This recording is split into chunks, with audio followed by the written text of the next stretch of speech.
Olá, boa noite. Eu sou Flávia Metzger e começa agora o Jornal da Justiça desta sexta-feira, 30 de junho. Presidente do Supremo encerra o semestre e apresenta balanço dos trabalhos na Corte. Ministra Rosa Weber lembrou o ataque de 8 de janeiro e anunciou mais de 50 mil decisões proferidas. Este é um dos destaques de hoje e você acompanha também nesta edição. Plenário virtual do STF julga ação que questiona a retirada de indicadores de feminicídios e letalidade policial do Plano Nacional de Segurança Pública. Superior Tribunal de Justiça encerra primeiro semestre com mais de 306 mil julgamentos realizados. E ainda, por maioria de votos, Tribunal Superior Eleitoral declara Bolsonaro inelegível por 8 anos.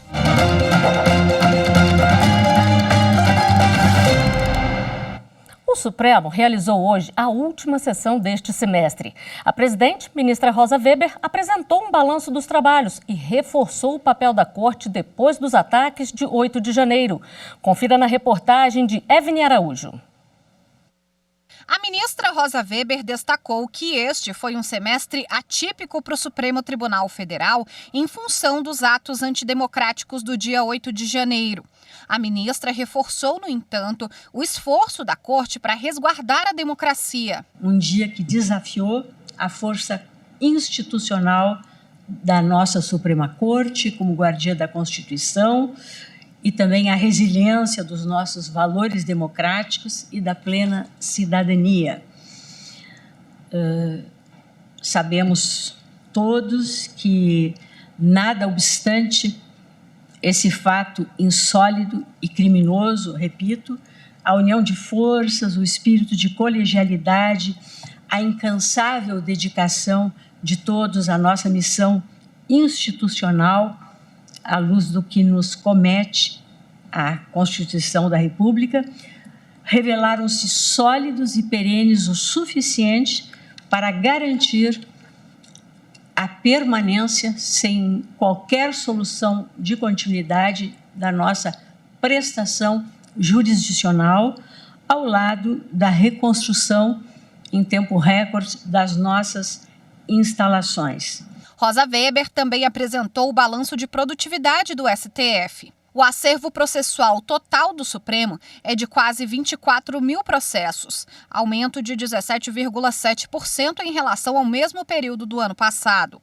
Nos primeiros 6 meses de 2023, foram recebidos 38.905 processos, 11.003 originários e 27.902 recursais.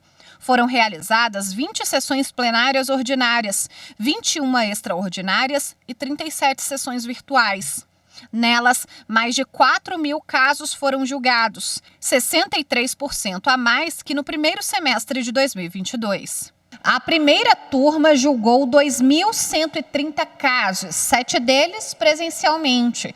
Já na segunda turma foram 2.190 casos, sendo 13 em sessões presenciais. No total, o colegiado proferiu mais de 50 mil decisões, 41 mil monocráticas e 8 mil colegiadas, 20,5% a mais que no mesmo período do ano passado. Em relação aos atos antidemocráticos do dia 8 de janeiro, o plenário virtual analisou em tempo recorde 1.296 denúncias, inquéritos de relatoria do ministro Alexandre de Moraes. Segundo a presidente do STF, os reflexos dessa quantidade de casos impactaram de forma expressiva o andamento de toda a força de trabalho do Supremo. Ainda na sessão de hoje, a ministra Rosa Weber lançou uma nova edição da Suprema, Revista de Estudos Constitucionais. Viviane Novaes. A publicação tem 12 artigos científicos, além de traduções, resenhas e entrevistas na área jurídica. Há vários textos sobre o uso da inteligência artificial no direito. O leitor também encontra artigos que tratam da prisão pedagógica aplicada aos alunos militares estaduais e a chamada democracia militante, que surgiu com os movimentos antidemocráticos no país. A presidente do STF, ministra Rosa Weber, destacou que a revista se alinha com os Objetivos de Desenvolvimento Sustentável da Agenda 2030 das Nações Unidas. Eles promovem a produção do conhecimento e incentivam a educação inclusiva e de qualidade. Com essa nova edição, se dá continuidade à proposta de manter um diálogo científico qualificado, sempre na perspectiva da promoção e divulgação plural do conhecimento, com conteúdo gratuito e divulgação e disponibilização em formato digital na página do nosso Supremo Tribunal Federal, ou seja, no nosso site. É uma leitura muito enriquecedora que recomendo a todos. Os textos foram selecionados de acordo com o padrão científico definido pela CAPES, a Coordenação de Aperfeiçoamento de Pessoa de Nível Superior. Os temas da próxima edição já foram divulgados. Entre eles estão liberdade de expressão, discurso de ódio, meio ambiente e direito dos indígenas. No plenário virtual do STF, deve ser concluído hoje o julgamento da ação que questiona a lei que instituiu o piso salarial da enfermagem. Renato Rosa. A lei aprovada pelo Congresso no ano passado instituiu o piso salarial nacional do enfermeiro, do técnico de enfermagem, do auxiliar de enfermagem e da parteira. A Confederação Nacional de Saúde, Hospitais, Estabelecimentos e Serviços recorreu diante do impacto financeiro. Em voto conjunto, o relator da ação, ministro Luiz Roberto Barroso, e o ministro Gilmar Mendes decidiram pela liberação do pagamento do piso, com algumas regras. Eles defendem o pagamento aos servidores públicos civis da União, autarquias e fundações públicas federais. Deve seguir a lei. Para os servidores públicos dos estados, Distrito Federal, municípios, autarquias, fundações e profissionais contratados por entidades privadas que atendam no mínimo 60% dos pacientes pelo SUS, a diferença no pagamento do piso deve ser feita a título de assistência financeira complementar, pelo orçamento da União. Isso significa que, se faltar recursos, a União tem o dever de abrir crédito suplementar. E se isso não for feito, não será exigido o pagamento dos estados, Distrito Federal e municípios. O voto conjunto também propõe que o valor do piso deve ser proporcional nos casos de carga horária inferior a 8 horas por dia ou 44 horas semanais. Em relação aos profissionais seletistas, diante da preocupação com demissões em massa ou prejuízos para os serviços de saúde, é exigida a negociação coletiva entre as partes, antes da implementação do piso. O julgamento no plenário virtual termina hoje. Até à meia-noite, qualquer ministro pode pedir vista, destaque ou mesmo mudar o voto.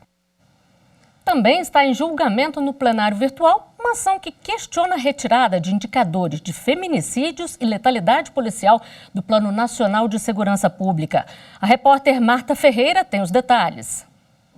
O Plano Nacional de Segurança Pública e Defesa Social foi instituído pela Lei 13.675 de 2018 e alterado pelo Decreto 10.822 de 2021, que estabelece metas de redução das mortes violentas a partir do monitoramento de taxas e indicadores de eventos como homicídios, lesão corporal e latrocínio.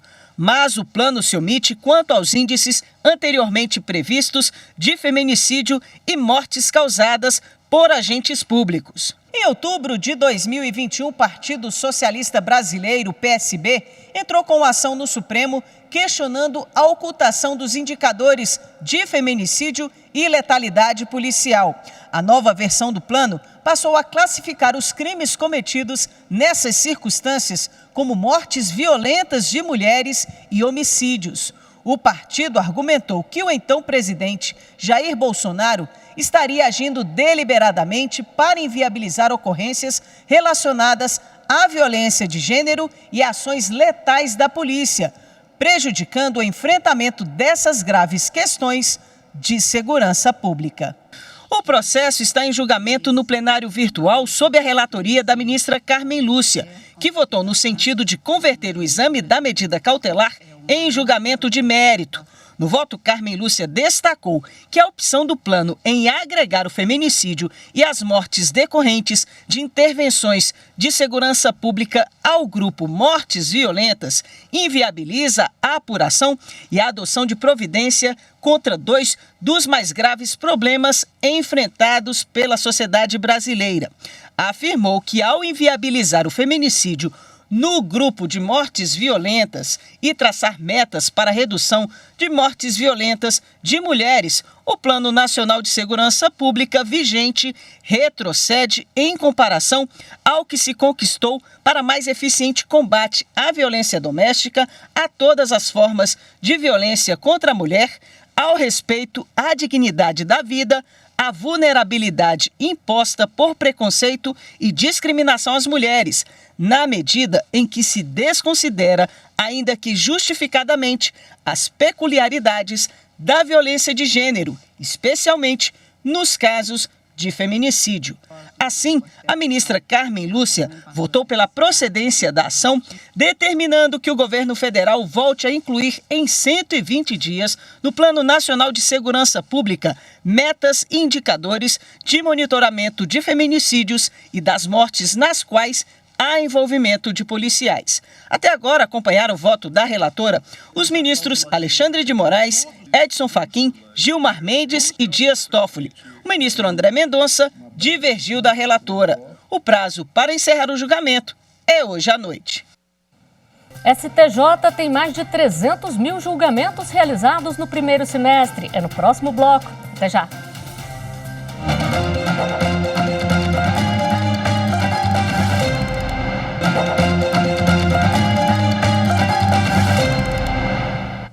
O STJ encerrou o primeiro semestre deste ano com mais de 306 mil julgamentos realizados. Rafael Porfírio.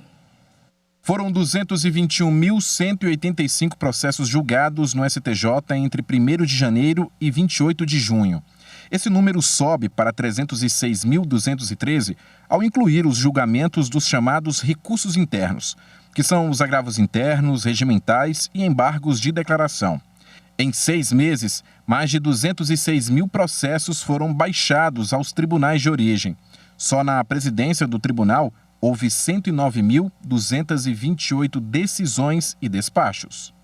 Ao apresentar o balanço do semestre em sessão na Corte Especial, a presidente do STJ, a ministra Maria Tereza de Assis Moura, elogiou o desempenho dos magistrados e de toda a equipe do tribunal. Mesmo diante dos bons resultados, a presidente da Corte mostrou preocupação com a crescente demanda processual. Segundo a ministra, somente no primeiro semestre de 2023 foram recebidos 10% de processos a mais do que no mesmo período do ano passado. Estamos nitidamente caminhando para atingir uma demanda recorde em 2023, estimada em torno de 450 mil processos. Eu receio que este volume crescente de processos que recebemos em um futuro breve, possa prejudicar a qualidade do trabalho prestado neste tribunal. A ministra destacou que, nos últimos anos, o STJ vem investindo na ampliação da própria capacidade produtiva. Segundo a ministra, a alternativa mais plausível para continuar avançando é a regulamentação e a implementação do filtro de relevância para a admissibilidade de recursos especiais, medida que entrou em vigor por meio da promulgação de emenda constitucional no ano passado. Trata-se de preservar a função precípua desta Corte, que é a de estabelecer precedentes em matéria infraconstitucional federal. Dessa forma, nós precisamos urgentemente avançar neste tema que nos é tão caro.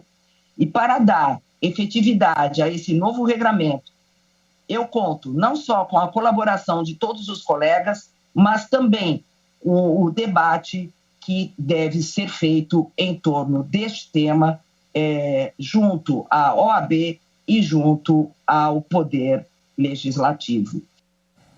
E vamos conferir como foi a última sessão do semestre no Tribunal Superior do Trabalho. Daniel Vasques. A sessão de encerramento do primeiro semestre de 2023 foi presidida pelo vice-presidente do TST e do Conselho Superior da Justiça do Trabalho, ministro Aloísio Correa da Veiga. Ele representou o presidente do Tribunal e do CSJT, ministro Lélio Bentes Correa, que cumpre viagem ao Amapá, promovida pelo Tribunal Regional do Trabalho da 8ª Região. O ministro apresentou o relatório geral da Justiça do Trabalho em 2022. Entre os números estão o aumento de 9% dos processos recebidos em relação ao ano anterior. Os assuntos mais recorrentes foram multa de 40% do fundo de garantia, horas extras, pagamento de verbas rescisórias, aviso prévio e adicional de insalubridade. Em 2022, foram julgados mais de 3.175.000 processos, número 11% superior ao ano anterior. Apesar de ainda haver mais de 5.100.000 processos pendentes, a maioria deles na primeira instância, o ministro Aloísio Corrêa da Veiga destacou o crescimento da produtividade em todos os órgãos da Justiça do Trabalho. Na série histórica, o número de processos julgados apresentou aumento nos 2 anos seguintes ao início da pandemia, o que significou o retorno de crescimento da produtividade nos órgãos de jurisdição da Justiça do Trabalho. As varas de trabalho julgaram 13% a mais do que em 2021, os tribunais regionais 6% a mais e o TST 19% a mais. O vice-presidente do TST também apresentou o resultado obtido pela Semana Nacional da Conciliação de 2023. Foram homologados 23.788 acordos, num total de R$1.193 bilhões. O Tribunal Superior do Trabalho, cujo lema adotado é o Tribunal da Justiça Social, tem se notabilizado por aproximar o ideal de justiça que a sociedade quer com a busca pela transformação do Poder Judiciário trabalhista, cultivar e proporcionar o acesso à justiça na realização da paz social. Hoje, a atuação do Poder Judiciário é presente, atenta à realidade social e comprometida com a resposta tempestiva à provocação que resultou no conflito de interesses. O decano da Corte, ministro Ives Gandra, afirmou que os números divulgados demonstram o papel vanguardista da Justiça do Trabalho na solução de conflitos. O relatório, como Vossa Excelência resumiu, mostra os números bastante volumosos de processos que a Justiça do Trabalho tem recebido, tem respondido com bastante celeridade, sempre foi vanguardista nisso, no requisito celeridade, e, ao mesmo tempo, vai promovendo a paz social na medida em que soluciona de forma equilibrada os conflitos entre trabalhadores e empregadores. Já o diretor da Escola Nacional de Formação e Aperfeiçoamento de Magistrados do Trabalho, ministro Maurício Godinho Delgado, falou do papel da ENAMAT na formação de magistrados. Apenas para o segundo semestre do ano, está prevista a realização de 19 cursos de formação continuada e de formadores. Ele destacou ainda os acordos de conciliação firmados pelo TST com entidades estatais para a extinção de ações que tramitam na Justiça do Trabalho e a participação da sociedade nos eventos promovidos pelo tribunal, em especial aqueles que não tinham visibilidade. Abriu um campo de luz para todos nós. Mostrando que o Tribunal Superior do Trabalho, como instituição líder dos 24 TRTs e também do direito social mais próximo à população carente do país, e é insubstituível no tocante a isso, ele sempre tem que estar bastante atento, aberto à contribuição dos segmentos sociais, que, em geral, não tem tanta visibilidade nas instituições da República. A seguir, TSE declara a inelegibilidade do ex-presidente Jair Bolsonaro. Voltamos já.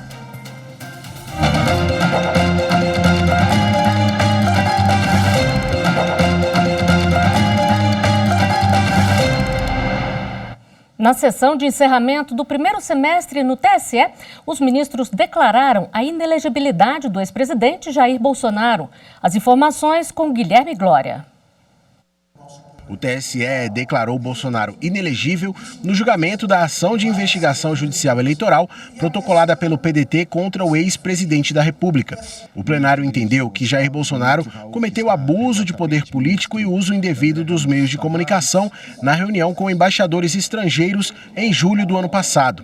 No evento, ainda na condição de presidente da República, Bolsonaro fez ataques ao sistema eleitoral poucos meses antes da votação. O presidente do TSE ressaltou que o julgamento deve nortear a atuação de agentes públicos. Foi muito importante a fixação desses parâmetros, como é muito importante a reafirmação desses parâmetros no julgamento de hoje, foi importante para as eleições de 2022 e será importante para as eleições de 2024, 2026 e assim por diante, para que pré-candidatos e candidatos não se utilizem dos seus cargos públicos para disseminar notícias fraudulentas sobre o sistema eleitoral, sobre a fraude das urnas, aproveitando depois para disseminar desinformação via mecanismos de redes sociais, para com isso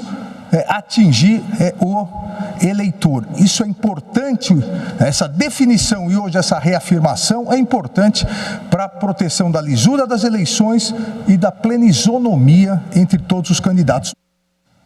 Servidores do Judiciário de Mato Grosso deram uma importante contribuição à campanha Leitura que Transforma. Celi Silva. A equipe da Escola dos Servidores do Poder Judiciário arrecadou e entregou mais de 200 livros para o Grupo de Monitoramento e Fiscalização do Sistema Penitenciário e Socioeducativo de Mato Grosso. O GMF é responsável pela campanha Leitura que Transforma, que pretende instalar salas de leitura nas unidades prisionais e socioeducativas, localizadas em Cuiabá, Barra do Garças, Cáceres, Lucas do Rio Verde e Sinop. A doação de livros feita pelos servidores contempla as áreas de direito, administração, religião e autoajuda. A escola parte do princípio que o ensinamento, o conhecimento é a base de tudo. Então, nós tivemos uma grande adesão entre os servidores da Escola dos Servidores para arrecadar esses livros para esse projeto do GMF. O gestor administrativo do Núcleo de Apoio ao GMF, Luzanil Cruz, explicou que a campanha Leitura que Transforma conta com o apoio de todos os setores do Tribunal de Justiça, bem como das comarcas da capital e do interior. Cada comarca vai fazer a sua arrecadação e vai levar para as suas respectivas unidades prisionais. Então aqui, mas focando também, não só no sistema penal, como também nas unidades de internações, onde ficam os jovens e adolescentes recolhidos. Cada livro doado será de grande importância para a campanha, que visa dar novos horizontes a quem está privado de liberdade. A Leitura que Transforma veio para transformar a vida mesmo dos nossos reeducandos, porque nós acreditamos que por meio da leitura, a pessoa ele estimula o cérebro, ele reduz o estresse, ele aumenta mais seu conhecimento, melhora a sua escrita e nada melhor que você trabalhar na ressocialização por meio da educação, por meio da cultura, por meio também, lógico, da leitura de livros. Isso ajuda muito a compreender melhor o mundo. O Jornal da Justiça fica por aqui. Uma boa noite para você.